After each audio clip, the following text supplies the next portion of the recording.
জবান খুলে কোরআনের সোনালী আয়াত পড়েন। আউযু বিল্লাহি মিনাশ শাইতানির রাজিম। বিসমিল্লাহির রহমানির রহিম।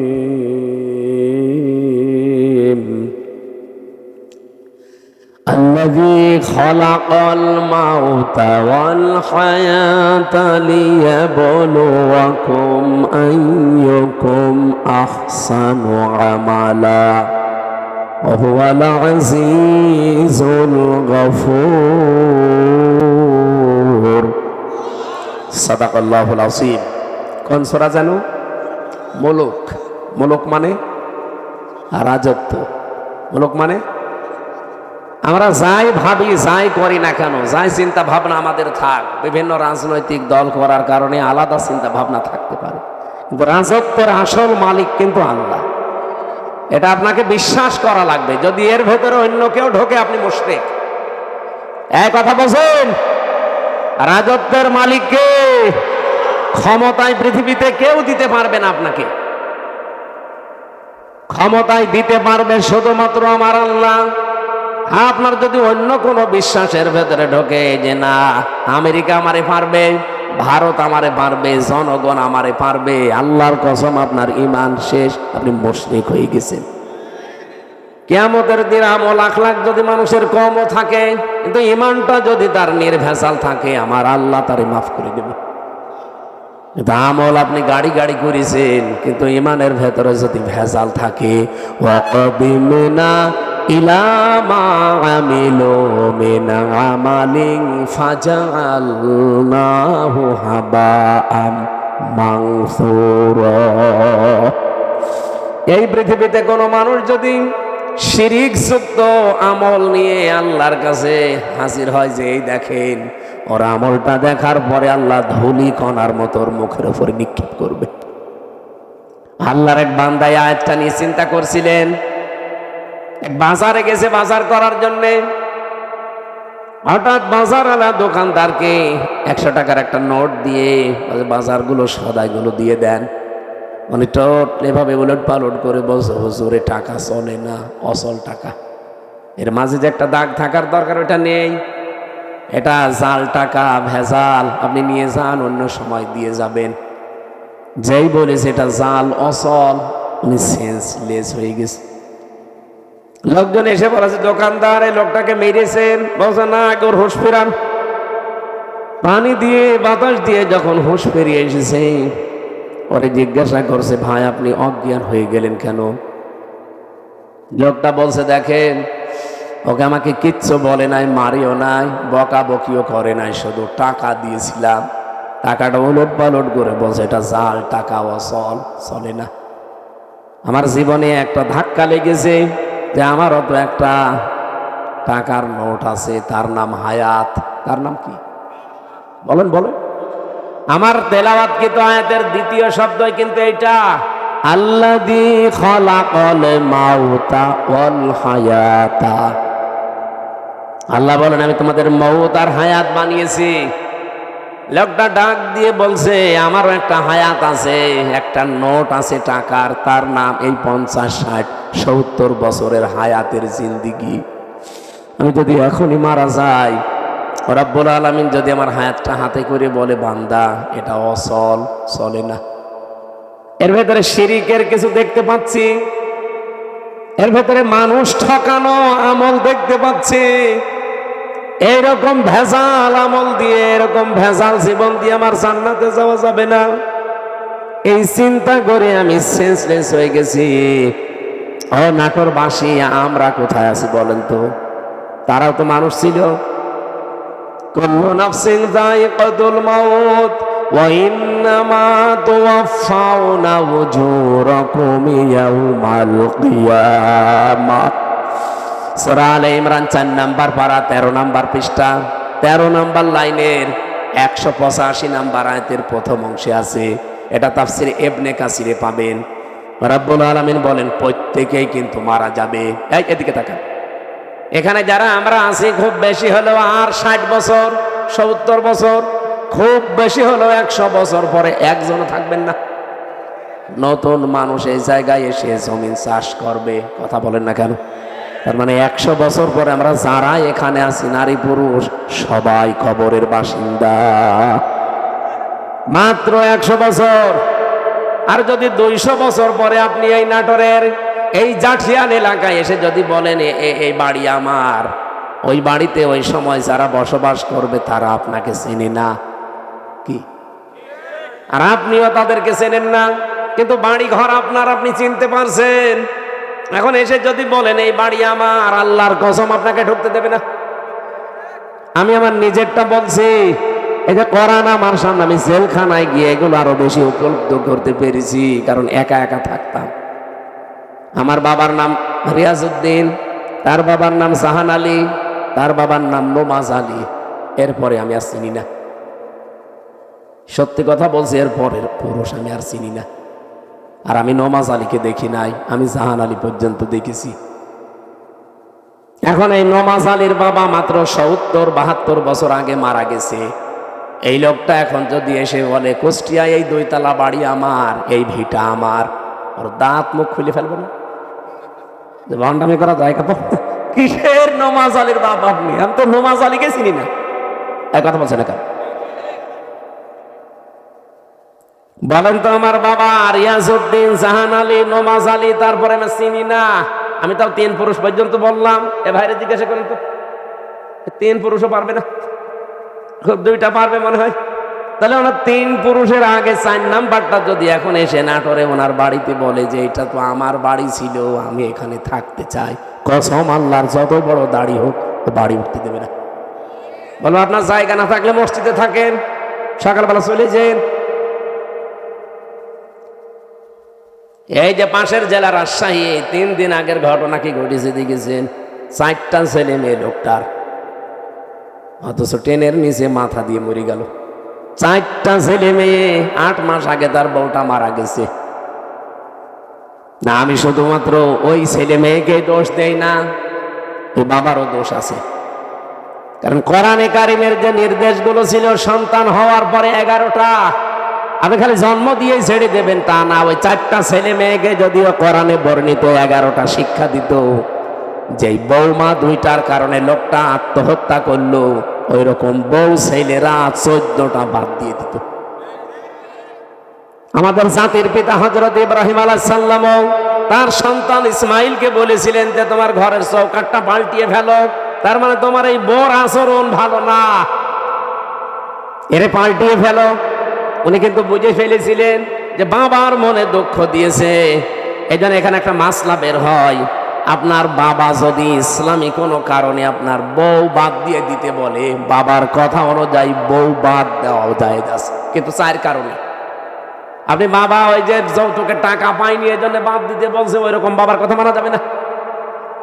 এরকম বাবা আছে না, যে চাহিদা ছিল সে পর্যন্ত হয়তো পূরণ করতে পারেনি। এমনকি অনেকে এই যে বরযাত্রী নিয়ে যাওয়ার সময় ছেলের বাবা এই কথা বলে যে বিয়ায় আমি কিচ্ছু চাই না, শুধু 500 লোক খাওয়াবেন। আপনি কি ফকির নাকি? আর বরযাত্রী যাওয়ার এই সিস্টেমটা বন্ধ করা দরকার। এটা ইসলাম না, এটা হিন্দুদের কালচার। কোথায় পেয়েছেন এই সিস্টেম? বরযাত্রী ইসলামে আছে, ইসলামে আছে অলিমা। অলিমা ছেলের বাড়ি হয় না মেয়ের বাড়ি হয়? আর যে বরযাত্রী কোন বাড়ি? কোথায় পেয়েছেন ভণ্ডামি? এটা বাদ দেওয়া লাগবে আজকেই। যারা এখানে আছেন মুসলমান, অন্তত অন্য ধর্মের লোক নেই, আজকে থেকে হিন্দুদের এই কালচার বাদ। কোনো বাড়িতে কেউ বরযাত্রীর দাওয়াত দিলে যাবেন না। বলে না ও হারাম, আমি খাবো কোন কারণে? কারণ মেয়ের বাবা যদি মন থেকে আপনাকে কিছু না দেয়, যা নেবেন, একটা পান নিলেও পানটাও হারাম। আর আপনি মরণের খাওয়া খান, যে 10 পিস করে গোস্ত খায়, তারপরও বলে না কিছুই হয়নি।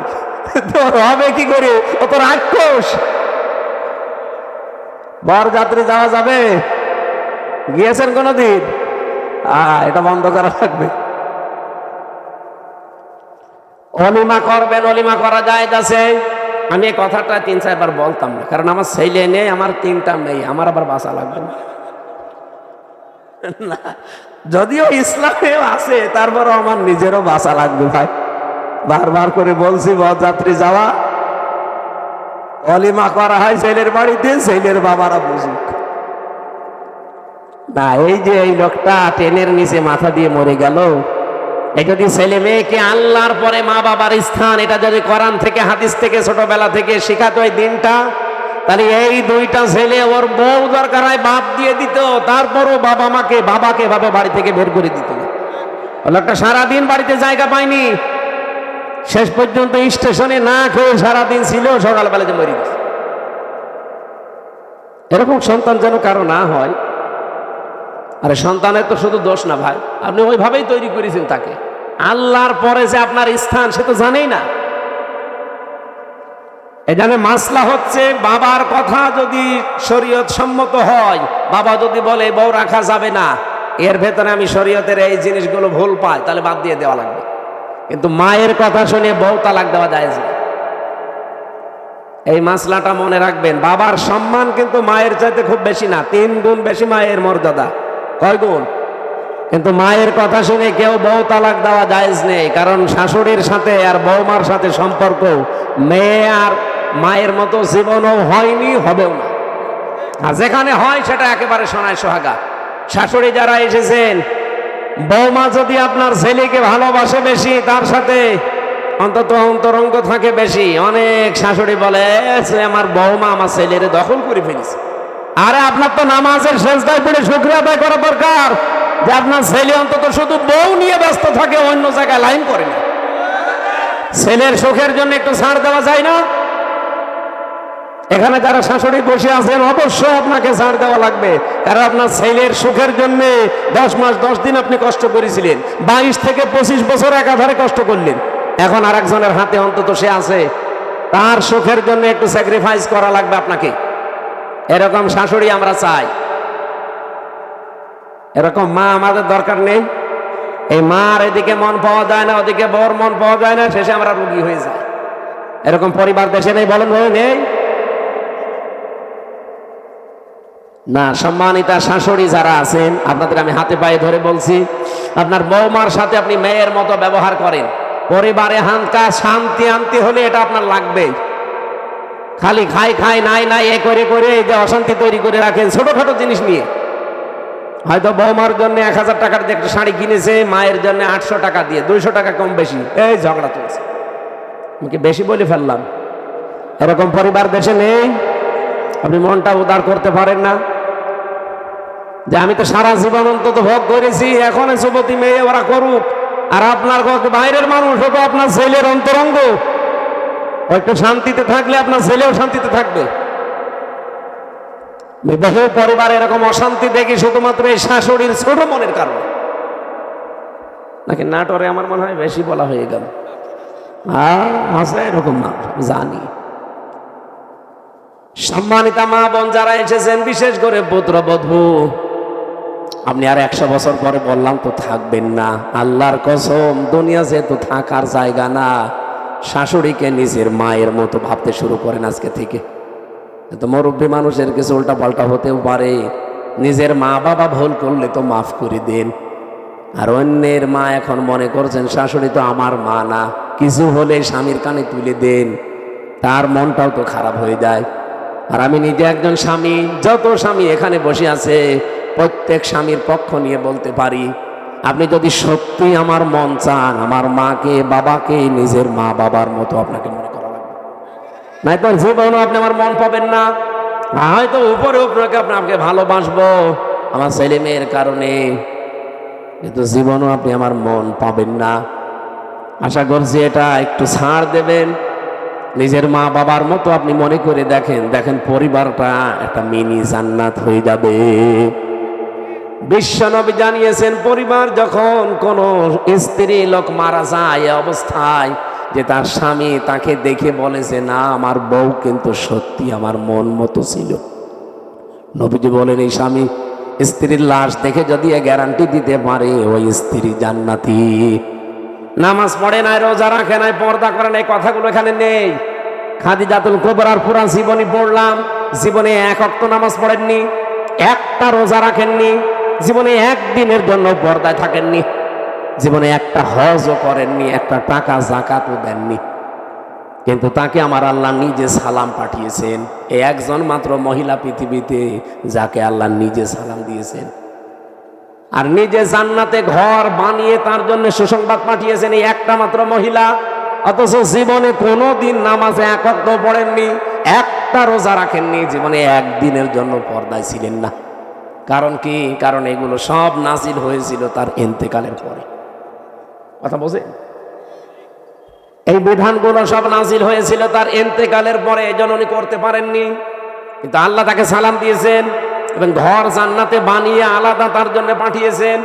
এমন একটা ঘর খাদিজার জন্য আল্লাহ বানিয়ে রাখলেন যে ঘরের ভেতরে কোনো নয়েজ নেই, কোনো আওয়াজ নেই, গোলমাল মুক্ত। তার জীবনী পড়তে গিয়ে আমি ব্যাখ্যায় পেয়েছি এটা একটাই মাত্র কারণ। কি?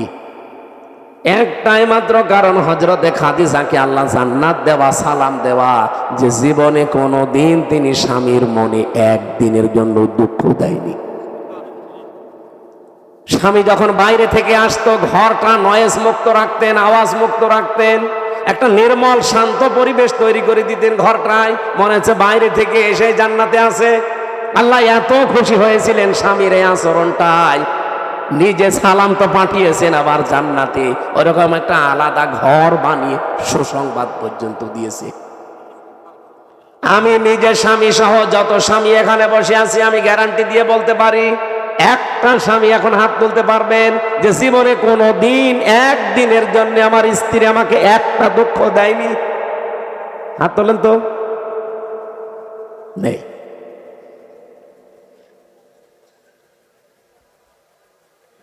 নেই। এই দুইজন তো হাত তুলতে পারে। এই ক্যামেরা এদিকে মারে না, আমি হাসির জন্য বলি নাই, চিন্তা করে দেখেন আমিও হাত তুলতে পারলাম না, যদিও ম্যাডাম মনে হয় দেখছে, যা করে করুক গা, কপালে যা আছে হবে। কি আশ্চর্য মেয়েরা, এই যে হাজার হাজার মহিলারা বসে আছে, ওরা মনে করে নামাজ পড়লে, রোজা রাখলে আর কালো বোরকা পড়লে আমি জান্নাতি। কে বলেছে আপনাকে? খাদিজা তো জীবনে এক ওয়াক্ত নামাজ পড়েনি, একটা রোজা রাখেনি, একটা দিনের জন্য পর্দায় ছিল না। জীবনে কোনো দিন একটা দিনের জন্য, একবারের জন্য স্বামীর মনে তিনি দুঃখ দেয়নি। এরকম স্ত্রী তৈরি করা দরকার না? এখানে যারা বসে আছেন আল্লাহ যেন খাদিজার মতো তৈরি করে দেন আপনাদের, বলেন আমিন। না, সিস্টেমটা যদি উল্টিয়ে ফেলি, ওরা যদি হুজুর এটা একটু বলেন তো, এখানে এমন কোন স্বামী আছে কিনা যে জীবনে একদিনের জন্য স্ত্রীকে একটা দুঃখ দেয়নি? একটা প্রতিদিন 20টা করে দুঃখ দিচ্ছে। আমাদের হযরতে আলীর মতো হওয়া লাগবে। আল্লাহ আমাদেরকে এই মানুষগুলোর জীবনের সামনে রেখেছেন কেন?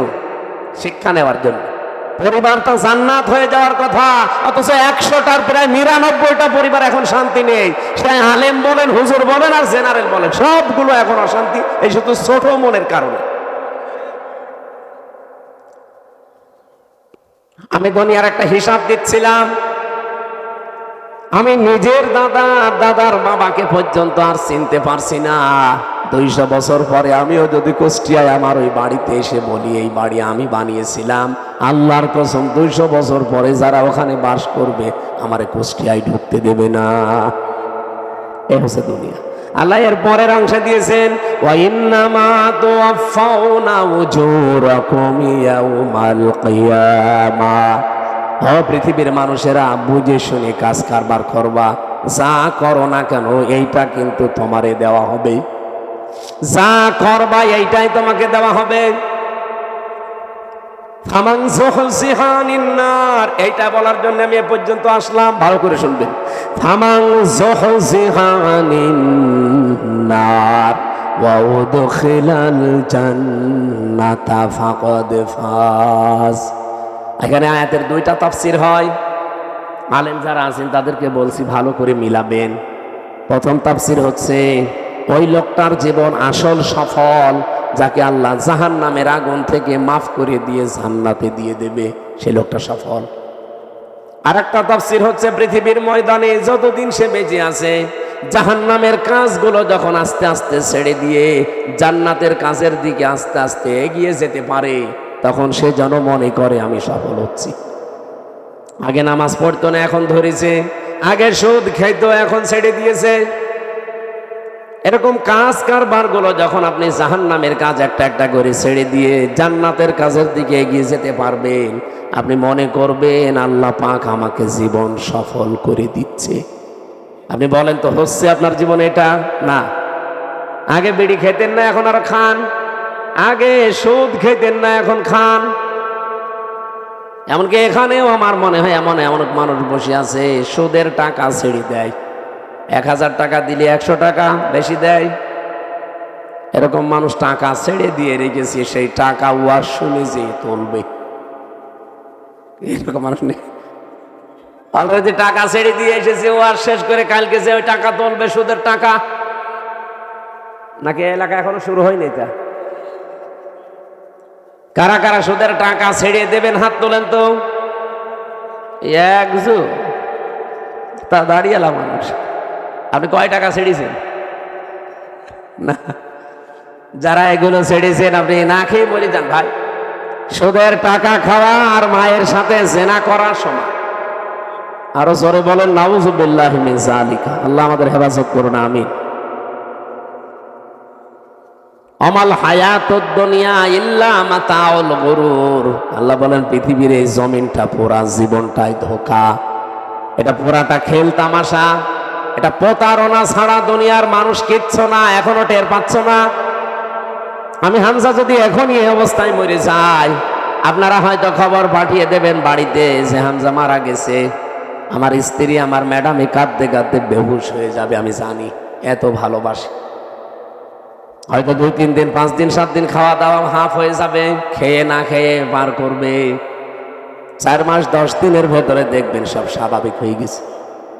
কি তাহলে আমার নিজের একা না, প্রত্যেকের জীবনে এইটা 4 মাস 10 দিনের ভেতরে ঠিক আমার শ্বশুর ম্যাডামের নিয়ে অন্য জায়গায় বিয়ে দিয়ে দেবে।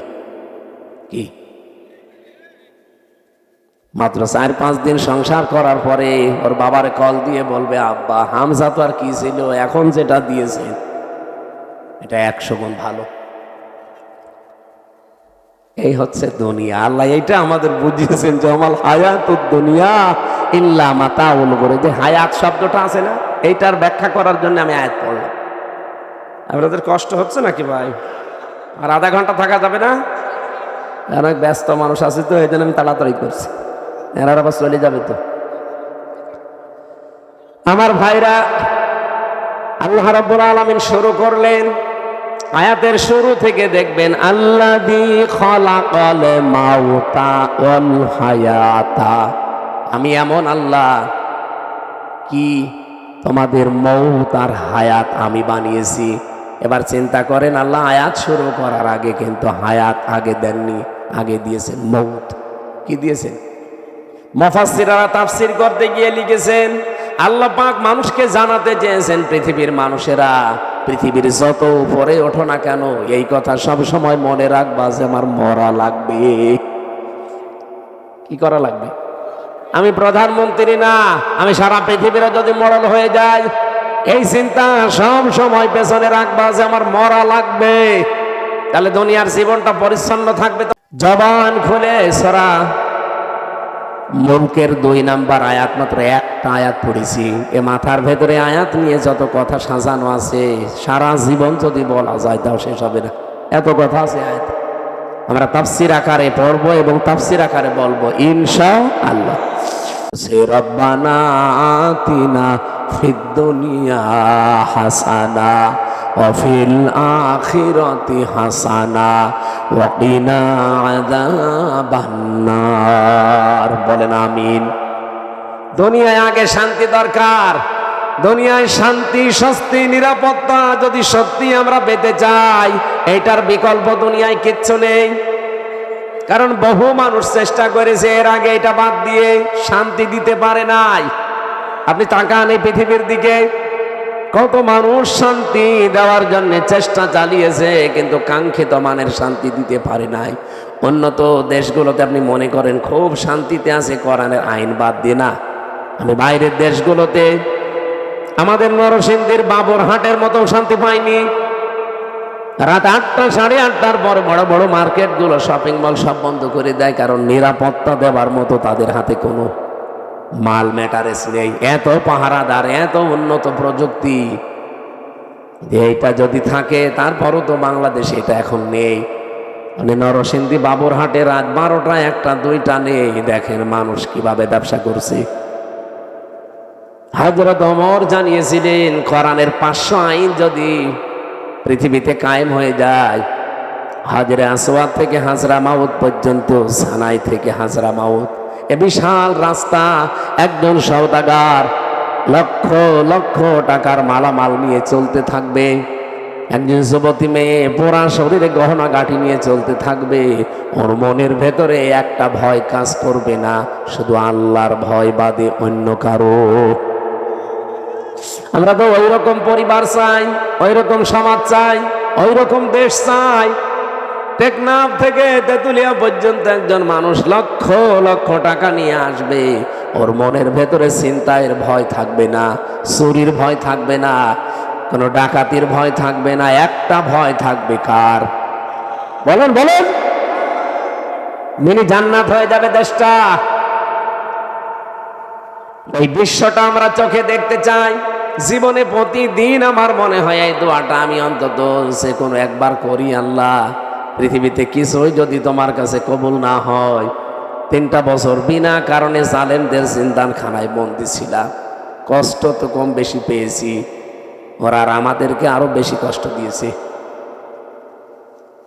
আমি তারেক জিয়া সাহেবের পিএস জনাব মিয়া নুরুদ্দিন অপু ভাই, ওনার বন্ধু গিয়াসউদ্দিন মামুন ভাই, এই 2 জনের সাথে আর আল্লামা মামুনুল হক, এই 4 জন আমরা পাশাপাশি ছিলাম 3 বছরে। মিয়া নুরুদ্দিন অপু ভাই আর মামুনুল হক, এই 2 জনের যে স্যাক্রিফাইস আমার প্রতি আমি জীবনও বলতে পারবো না। এই জন্য যেখানে যাই আমি অপু ভাইয়ের জন্য, মামুন ভাইয়ের জন্যে, মামুনুল হকের জন্য আগে দোয়া করে নেই, আল্লাহ পাক দুনিয়া আখিরাতে তাদের যেন উত্তম পুরস্কার দান করেন। বহু কষ্ট পেয়েছে লোকগুলো বিনা কারণে, বিশেষ করে অপু ভাইয়ের মতো মানুষ। এখন পরিবর্তন হয়ে গেছে যতটুকু, কি কষ্ট দিত এই মানুষগুলো। 24 ঘন্টা সিসি ক্যামেরা লাগিয়ে, 2 জন পাহারাদার আমাদের 4 জনের জন্য আলাদা বসা, 24 ঘন্টা তালা লাগানো, ফাঁসির কন্ডেম ছেলে। মনে হচ্ছে আমরা কি করেছি।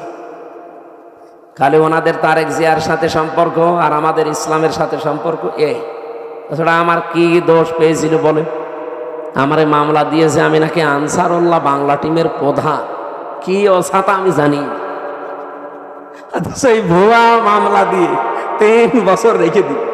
আরে জেলে দিলেও তো থাকা যায়, নাটোরে তো জেলখানা, জেলা কারাগার গুলোতে থাকা আর বাড়িতে থাকা প্রায় সমান।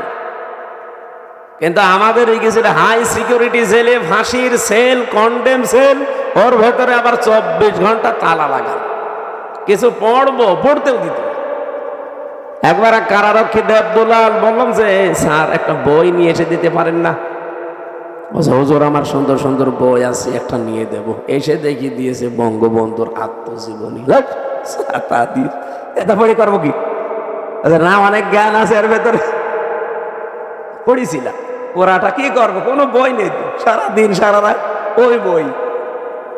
কয়েকদিন পরে থেকে আবার দায়িত্বে এসেছে, বললাম যে ওই বই শেষ হয়ে গেছে, আর একটা ভালো বই নিয়ে এসে দেন। এবার নিয়ে এসে বঙ্গবন্ধুর ছেলেবেলা। আপনি আর বই পান না? ওখানে বঙ্গবন্ধু কর্নারে শুধু এই বই আছে। পরের দিন আর একটা বই দিল, বঙ্গবন্ধুর চীন সফর। রাগ করে বললাম আপনি আর কোনো বই নিয়ে আসবেন, আপনি যদি পারেন, হিন্দু মানুষ তো আপনার কাছে তো বলে লাভ নেই, কোনো মুসলমান কারারক্ষী অন্তত দায়িত্বে আসুন। আশরাফুল বলে একজন আসলো, ওর এখানে নাম লিখা, মনে করলাম যাক, এরা আর কিছু না খান, হালকা পাতলা ইমান তো আছে। বললাম যে ভাই আপনি একটু তাফসীর নিয়ে এসে দেন তো। সারাদিন এই বসে থাকা, 24 ঘন্টা তালা লাগানো, আপনি একটু সূর্যের আলোও নিতে দেন না। আল্লাহর ইশারা 2টা তাফসীর নিয়ে এসেছে দেখি, ফি জিলালিল কোরআন আর তাফহিমুল কোরআন। এ পৃথিবীতে 42টার উপরে তাফসীর আছে, সবচাইতে বেশি আমি ভালোবাসি এই 2টা তাফসীরকে, আর আল্লাহও মিলিয়ে দিয়েছে এই 2টায়। ওখান থেকে বসে বসে যতগুলো বিষয় আমি নোট করেছিলাম, ওরা তো লিখতে দেয়নি, ভালোভাবে চুরি করে করে যা করেছিলাম ওইটা আজকের তেলাওয়াতকৃত আয়াতের ভেতরে হালকা আছে। আমার এবার কোরআন থেকে আরম্ভ করি নাকি কষ্ট হয়ে যাচ্ছে? একটু বেশি সময় হয়ে গেল। তাকে পর্যন্ত মরণ ছেড়েছে। তাকে কিন্তু অফার দিয়েছিল আজরাইল এসে যে যতদিন থাকতে চান আপনি থাকতে পারবেন দুনিয়ার হায়াতে, এরপরে যখন আপনার ইচ্ছা হবে তখন আপনাকে আমি নিয়ে যাব। নবীজি জিজ্ঞাসা করলেন, ভাই আজরাইল, যদি আমি সত্যি থাকতে চাই কতদিন? যতদিন ইচ্ছা পারবেন, তারপরে মরা লাগবে। কারণ কুল্লু নাফসিন যায়িকাতুল মাউত, এটা সবার জন্যে। বিশ্ব নবী তখন ডাক দিয়ে বলেন, ফেরেশতা, মরায় যদি লাগে তখন এই নশ্বর দুনিয়ায় আমি আর থাকতে চাই না, আমার মাবুদের কাছে আমারে নিয়ে চলো। হযরতে আজরাইল নিজে বর্ণনা করেন যে আমি শুধুমাত্র তার বুকের ওপরে হাতটা রেখেছিলাম, বিশ্বনবী মুহাম্মদ রাসূলুল্লাহ চিৎকার দিয়ে বললেন, হাত সরাও। হাতটা সরিয়ে ফেলেছি। ফেরেশতা বলে, হুজুর, আমি আজ পর্যন্ত পৃথিবীতে কারো কাছে জান কবজের অনুমতি চাইনি, আজকেই প্রথম। তা আপনি হাত সরাতে বললেন, আমি কিন্তু জানি আল্লাহর পরে আপনার স্থান। এত আসানে এত সহজে দুনিয়ায় কাউকে আমি কবজ করি নাই, যত আসানে শুধু হাতটা রেখেছিলাম। নবীজি বলেন, আজরাইল, এটাই যদি তোমার হাত রাখা হয়, মনে হচ্ছে উহুদ পাহাড় আমার বুকের উপরে রেখে দিয়েছে। আমি মুহাম্মদের শরীরে পৃথিবীর মানুষের তুলনায় ৭০ জন মানুষের শক্তি আমার শরীরে। এত শক্তি আল্লাহ আমার এই শরীরে দেওয়ার পরে তোমার হাত রাখলে যদি আমি হাত সরাতে বাধ্য করতে পারি, যে আমার আর সহ্য হয় না, উহুদ পাহাড় মনে হচ্ছে। আমার গুনাহগার উম্মত যারা দুর্বল, এদের কি আচরণ করবা? যত কষ্ট আছে দুনিয়াতে মরণের, সব আমার বুকের ওপরে আজকে দাও। আমার এতিম উম্মত যারা আমার পরে দুনিয়ায় থাকবে, এদের মরণে এত কষ্ট দিও না। হযরতে আজরাইল ওই দিন একটা গ্যারান্টি দিয়েছিলেন, নবী আপনি চিন্তা করবেন না, আপনার উম্মত যদি পৃথিবীতে কোরআনে কারীমের সূরা বাকারার 255 নাম্বার আয়াত, যেটা আয়াতুল কুরসি, এখানে 10টা ক্ষমতার কথা আছে আল্লাহর। আমি এমনিতে সূরা মুলুক পড়ি নাই। মুলুক মানে ক্ষমতা, মুলুক মানে রাজত্ব। এখানে 10টা বিষয় আছে। এই 10টা বিষয় যদি কোনো মানুষ নিজে পড়তে পারে ফরজ নামাজের পর, আর এই 10টা বিষয় যদি তার প্র্যাকটিক্যাল লাইফে আমল থাকে, এর উপরে যদি জীবন চালাতে পারে, আমি ফেরেশতা গ্যারান্টি দিলাম, মায়ের স্তনে মুখ লাগিয়ে মানুষ যেভাবে ঘুমিয়ে যায়, ঠিক ওইভাবেই সে ঘুমিয়ে যাবে। এরকম মরণ আমাদের দরকার নেই। বলেন, আয়াতুল কুরসিটার আমল চালাবেন, আর আপনি দেখবেন এর ভেতরে কি আছে। আমার যদি আয়াতুল কুরসির আলোচনা আজকে থাকতো, এই 10টা বিষয়ের ক্ষমতার বিস্তারিত বর্ণনা বলতাম। শুধু হাদিসটা বললাম, ফরজ নামাজের পরে সালাম ফিরিয়েই পড়বেন, আস্তাগফিরুল্লাহ, আস্তাগফিরুল্লাহ, আস্তাগফিরুল্লাহ 3 বার, আল্লাহু আকবার 3 বার, আল্লাহুম্মা আনতাস সালাম ওয়া মিনকাস সালাম, এটা একবার। আর আয়াতুল কুরসি কিছু না পড়লেও এগুলো মাস্ট বি পড়বেনই। আর আস্তে আস্তে যদি এগুলো বুঝতে পারেন যে কি বলছেন, জীবনে যত বেশি সেট করতে পারবেন আপনার চলার প্র্যাকটিক্যাল লাইফে, জীবন চলার পথে, আপনি দেখবেন আপনার জীবন পরিচ্ছন্ন হতে আছে। ওই যে ফামানসু হুসিহানিন নার ওয়া উদখিলাল জান্নাতা ফাকাদ ফাজ, আপনাকে সফল আল্লাহ করে দেবে। আস্তে আস্তে জাহান্নামের কাজ আপনি ছেড়ে দেবেন, জান্নাতের কাজের দিকে আপনাকে ঠেলে ঠেলে আল্লাহ দিয়ে দেবে। আমরা এরকম একটা সুখের মরণ চাই। এরপরের শব্দ ছিল আল হায়াতা, আল্লাহ হায়াত বানিয়েছেন। হায়াত কয় প্রকার? কোরআন শরীফ পড়ে আমি হায়াত পেয়েছি 5 প্রকার। প্রথম হায়াতে আমরা যেটা ছিলাম তার নাম আরওয়া, রুহের জগৎ, যেটা হযরতে আদম নবীর পৃষ্ঠদেশ থেকে আমাদের সবাইকে আল্লাহ একদিনে বের করেছেন।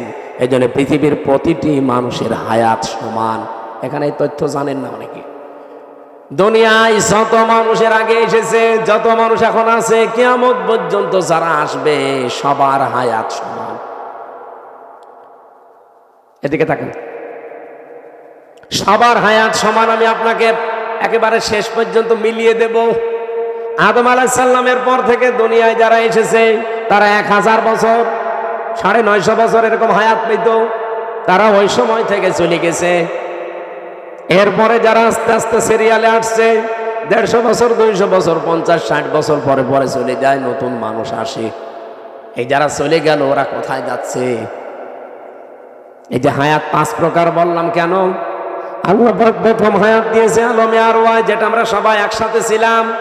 দ্বিতীয় হায়াতের নাম হচ্ছে আলমে বুতুন, যেটা মায়ের পেটে থাকা লাগে নির্ধারিত সময়, সর্বনিম্ন থাকা লাগে 6 মাস, সর্বঊর্ধ্বে 10 মাস 10 দিন, ওটা একটা নির্ধারিত পিরায়। এরপরে আরেকটা হায়াত আছে, তার নাম আলমে দুনিয়া, যেটা আমরা আছি এখন। এরপরে সামনে আরো 2টা বাকি আছে। একটা হচ্ছে আলমে বারজাখ, যেটা কবরের জগৎ বলে। অমিন ওয়ারাইহিম বারজাখুন ইলা ইয়াউমি ইউবআসুন।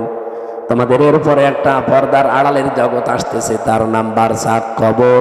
এরপরে তোমাদের ওঠা লাগবে আলমে আখেরাত, আখেরাতের জগতে। কয়টা পেলাম জগৎ? বলেন বলেন। একটা অলরেডি পার হয়ে গেছে নাকি? 2টা পার হয়ে গেছে, একটা আলমে আরওয়াহ আর একটা আলমে বুতুন, মায়ের পেট। সামনে আর 2টা বাকি আছে, মাঝখানেরটায় আছে। আরে আগে 2টা গেলে পরে 2টা থাকলে মাঝখানেরটায় থাকা যায় না। এবার একেবারে কিয়ামতের আগের 5 দিন আগে যে লোকটা আসবে দুনিয়ায়, সেও তো মারা যাবে। কথা বলে না কেন? আদম নবীর পরে যে লোকটা দুনিয়ায় এসেছিল, সে 900 বছর মনে করেন ছিল। এই 900 বছর পরেই তো এখন তার আলমে বারজাখ শুরু হয়ে গেছে, কবরের জগৎ। আর কিয়ামতের 5 দিন আগে যে লোকটা আসবে, সেও তো কবরে 5 দিন থাকবে। এই যে আমি হায়াত সমান বললাম প্রত্যেকের, কেন বলেছি জানেন? আমরা তো সব একদিনই আদমের পিঠ থেকে বের হয়েছিলাম, কিন্তু এই আগে পরে আসার কারণে প্রত্যেকের কবরের জগৎ কিন্তু একই। হয়তো তারা আগে পাল্টিয়েছে, আমরা পরে আসতেছি। আমরা চলে যাওয়ার পরে যারা আসবে, ওরা তো এখন ওই রকম কবরের জগতে আছে। বারজাখুন মানে কি? এই পর্দার আড়াল। এই যে পর্দা দেওয়া আছে, এর পেছনে যারা আছে, ওরা সিরিয়াল করে আসবে, আমরা ওখানে চলে যাব। তাহলে পৃথিবীতে যত মানুষ এসেছে আসবে, এখন আছে, সবার হায়াত কিন্তু সমান। হয়তো দুনিয়ার হায়াত একটু কম বেশি হয়, তাও 5 বছর, কেউ 10 বছর, কেউ 50-100 বছর। কিন্তু আলমে আখেরাতের যে জগৎ, বারজাখের জগৎ, আলমে যেটা ওই যে কি আরওয়ার জগৎ, রুহের জগৎ, এগুলো সবার জন্য সমান। এই 5টা হায়াত আল্লাহ আমাদেরকে দিয়ে বলেন কেন দিলাম? এই মাঝখানের হায়াতটা জানো, দুনিয়ার জগৎ যেটা, লিয়াবলুয়াকুম আইয়ুকুম আহসানু আমালা। আমি আল্লাহ দেখতে চাই তোমাদের ভেতরে এই ছোট্ট হায়াতে সবচাইতে ভালো কাজ কে করে আসতে পারো। আল্লাহ কি কাজ দেখতে চেয়েছেন? আল্লাহ আকসারু আমালা দেয়নি যে বেশি কাজ, না, আল্লাহ ভালো কাজ চাই। বিশ্বের অন্যান্য দেশে ঘুরলাম, তারা যতটুকু কাজ করে কাজটা ভালো করে, এজন্য টেকসই হয়। আমাদের দেশে কাজ বেশি হয়, কাজটা ভালো হয় না, এজন্য টেকসই হয় না। বঙ্গবন্ধু টানেলে এখনই পানি আরম্ভ হয়েছে। বর্ষা দিনও আমি আসলাম, চট্টগ্রামের বঙ্গবন্ধু টানেলের নিচ দিয়ে এখন পানি উঠতেছে বাম পাশ দিয়ে। 100 বছরের টার্গেট নিয়ে বানানো। এই যে পাবনা আর উপরের এই যে কি ব্রিজ যেন, এটা কত বছর চলছে বলেন? ওর নিজের মেয়াদ শেষ হয়ে গেছে, তারপরও যা সেইটাই আছে। আপনার তো কাজ আল্লাহ বেশি চাই না, দুনিয়ায় কাজ চাই, ভালো কাজ। কি চাই আল্লাহ? জানে আকসারু আমালা দেয়নি যে বেশি বেশি কাজ করো না, কাজ আপনি অল্প করেন, কিন্তু কাজটা যেন আরো জোর বলুন। আহসানু আমালার ব্যাখ্যায় আমি আর একটা জিনিস পেয়েছি।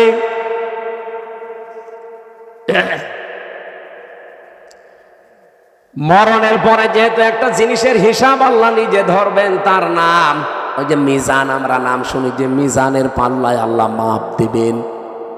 মিজানের পাল্লায় মাপবে না? কে মাপবে? আমল। বলেন বলেন। আমল মানে কাজ। কে বলেছে আমল মানে নাকি? নেকির আলাদা শব্দ আছে, আর সাওয়াবুন মানে নেকি, আর আমল মানে। কিয়ামতের ময়দানে তাহলে আমল মাপ দেবে। আমল মানে আবার বলছি বাংলায়, বলেন বলেন, আর একবার বলেন ইংরেজিতে, ওয়ার্ক। খুব ভালো করে এই বিষয়টা নিজের সিরিয়ালে মিলাবেন, আপনার জীবন পাল্টিয়ে যাবে। আল্লাহ বেশি কাজ চাইনি, ভালো কাজ চেয়েছে। কেন? যেহেতু মরণের পরে আপনার কাজ মাপা হবে। আমার এবার প্রশ্ন এই দুইজনের কাছে, আর এখানে যারা আছে আলেমরা তাদের কাছে, সারা জীবনই শুনে আসলাম যে কিয়ামতের দিন আল্লাহ মাপ দেবে আমল কাজ। আর কি দিয়ে মাপবে? মিজানের পাল্লা দিয়ে। মিজানের পাল্লা মানে দাড়ি পাল্লা। এটা শুনিনি? কিয়ামতে যে আল্লাহ মাপবে কিসের পাল্লায়? দাড়ি পাল্লায় মাপবে। কোরআন হাদিসে কোন জায়গায় পড়িয়েছেন যে দাড়ি পাল্লায় আল্লাহ মাপবে? আর আপনার কমন সেন্স নেই? এই যে এই স্টেজটা যদি এই ভাইকে বলি এটা একটু মেপে দেন, উনি দাড়ি পাল্লায় তুলে দেবে। এটা মাপার জন্য আলাদা একটা যন্ত্র আছে। কি দিয়ে মাপবে? ফিতা দিয়ে। কথা বলছেন না কেন? এই যে পানির বোতল দিয়েছিল, এখন যদি বলি ভাই পানিটা মেপে দেন, ফিতা দিয়ে মাপবে। কি দিয়ে? ওটা দাড়ি পাল্লা আছে, স্ক্যান আছে। আমার এখন শহর এসেছে, ওনারা যদি বলি ভাই মেপে দেন, পানির বোতল দিয়ে দেবে। কি দিয়ে? প্রত্যেকটা জিনিস দুনিয়াতে পরিমাপ করার যন্ত্র আছে। প্রতিটি জিনিস মাপ দেওয়ার আলাদা আলাদা যন্ত্র পাবেন, আর আলাদা আলাদা তাদের নামও আছে। এ পর্যন্ত বোঝেন কিনা? কিয়ামতের দিন যেহেতু আল্লাহ আমল মাপবে আমরা সবাই জানি, আর আমল মাপে দাড়ি পাল্লা দিয়ে যে 5 কেজি কাজ কোনোদিন 5 কেজি হয়? কি মাপবে? যেহেতু আমল আল্লাহ মাপ দেবে, এটা দাড়ি পাল্লা দিয়ে কেউ আমল মাপে না, কোনো পাগলও মাপে না। আমল বা কাজ, ওয়ার্ক, এটা মাপতে হয়, পরিমাপ করার আলাদা যন্ত্র আছে, তার নাম গুরুত্ব। কাজ মাপতে হয় গুরুত্বের ভিত্তিতে।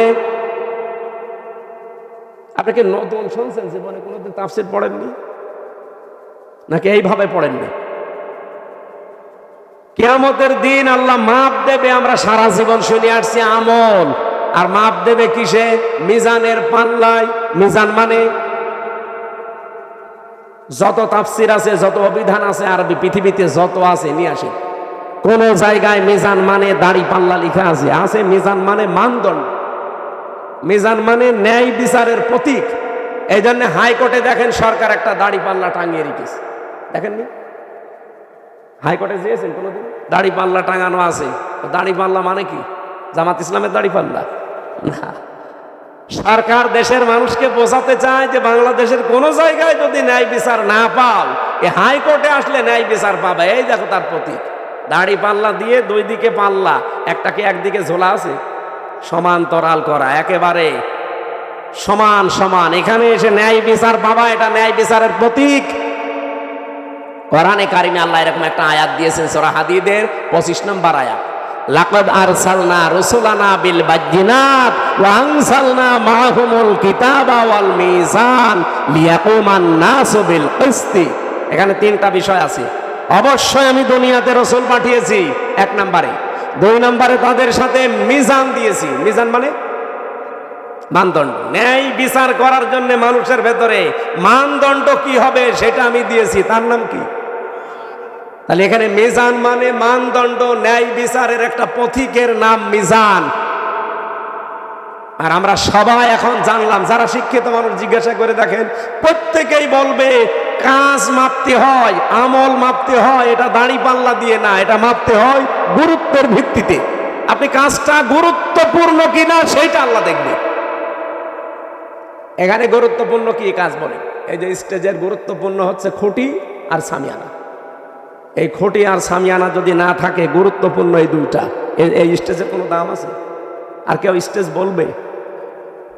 কিন্তু গুরুত্বহীন অনেক জিনিস এখানে আছে। কি? এই যে এখানে যে রেহালটা আছে, এটা যদি না থাকে কেউ স্টেজ বলবে না। এই যে মাইকটা আছে, এই টেবিলটা আছে, এখানে যে সামিয়ানা দিয়ে রেখেছেন সুন্দর করে, যে লাল কার্পেট, এগুলো যদি না থাকে, ফুল দিয়েছেন, লাইট দিয়েছেন, বলেন তো এগুলো গুরুত্বপূর্ণ না গুরুত্বহীন? এত সহজ করে বাংলা ভাষায় বোঝানোর পরেও যদি না বুঝছে, আমার মনে হয় আপনাদের কোরআন শরীফ, বুখারী শরীফ দিয়ে আর হবে না, এখন বাকারি শরীফ লাগবে। কিভাবে বলবো বলেন তো? সারা জীবন কি শুনে আসলো যে কিয়ামতের দিন মিজানের পাল্লায় আমল মাপবে। আমল মানে কাজ। এই কেজি এইদিকে 5 কেজি গোনা তুলে দেবে, এইদিকে 6 কেজি নেকি তুলে দেবে, একদিকে ভার হয়ে যাবে, জান্নাতে চলে। আরে ভাই, আমল কাজ মাপে মানুষ দাঁড়িপাল্লা দিয়ে? কোনো পাগলে বিশ্বাস করবো? কাজ মাপতে হলে গুরুত্বের ভিত্তিতে মাপা লাগে।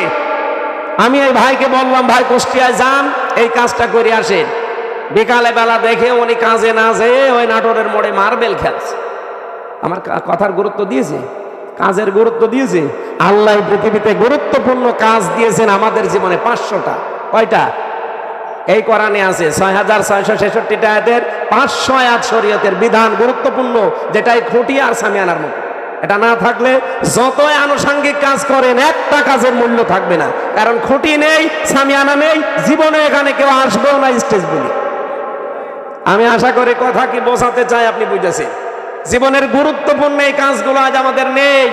গুরুত্বহীন যেগুলো, এই টিস্যু বক্স, এই যে এইটা, এই যে সামিয়ানা, এই যে মাইক, এই কার্পেট, এগুলো না হলেও চলে। হয়তো ওইগুলো নিয়ে আমরা আজ মারামারি করছি। বলেন, ওইগুলো নিয়ে আজ বাংলাদেশে মারামারি, শুধু দল বেদলে বিভক্ত। অথচ এই 500 আয়াত নিয়ে কোনো জায়গায় মারামারি হয় না। এই 500র ভেতরে একটা আইন হচ্ছে আল আকিমুদ্দিন ওয়ালা তাতাফাররাকু ফি। এই জমিনে আল্লাহর দ্বীন কায়েম করা লাগবে। এখানে কোনো ফতোয়াবাজি চলবে না। এই জায়গায় কোনো ফতোয়া নেই। যত ফতোয়া সব মাথায় টুপি কয়কলি দিয়েছেন এটা নিয়ে। আরে রাজশাহী, চাঁপাইনবাবগঞ্জ, নওগাঁ, নাটোর, এগুলোতে আরো বেশি। আমিন জোরে বলবেন, আসতে বলবে, এই নিয়ে মারামারি করে। গুরুত্বপূর্ণ কাজগুলো আগে করেন, কারণ কিয়ামতে আল্লাহ এইটাই মাপবে। মানুষের কাজ মাপতে হয়, আমল মাপতে হয় গুরুত্ব কি, গুরুত্বর সাথে। গুরুত্বহীন না গুরুত্বপূর্ণ, এইটা আল্লাহ দেখবে। আল্লাহ আমাদেরকে যেহেতু গুরুত্বপূর্ণ কাজ করার জন্য 4টা বিষয় আমি এখানে পেয়েছি। কোন কাজ আপনি আমি ভালো মনে করলে হবে না। এটার জন্য শর্ত 4টা। কাজটা ভালো কিনা শর্ত কয়টা? 1 নম্বরে কাজের জন্য জ্ঞান থাকা লাগবে, যেটা আমরা আরবিতে এলেম বলি। যে কোনো কাজ হাতে নেওয়ার আগে দেখতে হবে ওই বিষয়ে লোকটা জ্ঞানী কিনা। বাংলাদেশে এমন এমন মন্ত্রী ছিল, সারা জীবন পড়েছে আইন নিয়ে, আর তারে দিয়েছে খাদ্যমন্ত্রী। ওই যে টাকটা গম চুরি করেছে। আরে ভাই, যে বিষয়ে পড়েছে আপনি তারে সেই বিষয় দেন। ও পড়লো সারা জীবন আইন নিয়ে, ওরে আপনি খাদ্য দিয়ে রেখেছেন, ও খাদ্যের কি বুঝবে? আমার কথা কি রাগ হচ্ছে? 2 নম্বরে নিয়ত থাকা লাগবে। এটা দুনিয়ার লোক দেখানোর জন্য আপনার হলে হবে না, এটা হওয়া লাগবে কার জন্যে? এই জন্য যারা কালেমা পড়েন লা ইলাহা ইল্লাল্লাহ, তাদেরকে আল্লাহ শিখিয়েছেন, তুই বল কুল ইন্না সলাতি ওয়া নুসুকি ওয়া মাহইয়ায়া ওয়া মামাতি লিল্লাহি রাব্বিল আলামিন। সূরা আনআম 8 নম্বর পারা 9 নম্বর পৃষ্ঠা 9 নম্বর লাইনের 163 নম্বর আয়াতে আছে তাফসিরে ফি জিলালিল কোরআন। আল্লাহ বলেন, নবী আপনি বলেন, আমার নামাজ, আমার কোরবানি, আমার বেঁচে থাকা, আমার মরে যাওয়া দুনিয়ার কারো জন্য না, সব আমি আল্লাহর জন্য করি। নিয়তটা পাকাপাকি করা লাগবে। লোক দেখানোর জন্য করলে হবে না ভালো কাজ। 3 নম্বরে ধৈর্য লাগবে। কি লাগবে? আর এখন মুসলমানদের সবচাইতে বড় সম্পদ এখন পৃথিবীতে এইটা, ধৈর্য ধারণ করা লাগবে। বাংলাদেশে অনেক ষড়যন্ত্র চলছে বিভিন্ন কায়দায়, ধৈর্য ছাড়া এখন আর উপায় নেই। আমি ষড়যন্ত্রের নামগুলো বলতে পারলাম না। 4 নম্বরে ইখলাস লাগবে। কি লাগবে? যতগুলো তথ্য এখানে আমি লিখেছি, এটা যদি একটা একটা করে সিরিয়াল করে বলতে যায়, এখন তো 11:30, এত রাত পর্যন্ত কথা বলা ঠিক না। আর কিছুক্ষণ পরে তাহাজ্জুদের নামাজ, ফজরের নামাজ। জেলে বসে যে কিছু নোট করেছিলাম, বাইরে এসে করেছি, সেগুলো দিয়ে মেয়েদের এই যে সাংসারিক জীবনে অশান্তি কেন, দাম্পত্য জীবনের কলহ এবং তার সমাধান কি করে করা লাগে আমি লিখেছিলাম। ওইটা কোথায় পাওয়া যায় জানি না, ওই গাড়িতে আছে মাদ্রাসায়। আপনারা যাওয়ার সময় মেয়ের জন্য, বর জন্য নিয়ে পড়াবেন। পড়াটা 120 পৃষ্ঠা লিখেছি। আমার মনে হয় পড়াটা যদি মেয়ে, বউ, শাশুড়ি এগুলো পড়ে, পরিবারের শান্তি আসবে। ওই সিরিয়াল বসে বসে না দেখে বইটা পড়াবেন। ওই মাদ্রাসায় আছে। আমি আয়াতটা আজ পর্যন্ত রাখছি, কারণ এখন ব্যাখ্যা করতে গেলে গলা বসে যাচ্ছে। এরপরে কালকের অনুষ্ঠান অনেক দূরে, এরপরে বাড়িতে একটু সময় দেওয়া লাগবে। অনেক দিন বাইরে আছি, আজকের মতো মাপছি, শেষ করে নিলাম। আর এনারা সব ব্যস্ত মানুষ, আমি আবার আসবো ইনশাল্লাহ। এই মাদ্রাসার দিকে একটু খেয়াল করা দরকার। মাহতামিম সাহেব আমার কথা বলছিল যে এই জমিটা নেওয়ার জন্য 36 লাখ টাকা লাগবে। তো এই রকমের 2 টাকা 5 টাকা তোলার তো কাজ না। এখানে দরকার বড় বড় যারা ডনার আছে তাদের। বাংলাদেশে এই যে আমি আকিস গ্রুপের নাম বললাম, রংধনু গ্রুপের নাম আছে, এইরকম যারা মানে মাল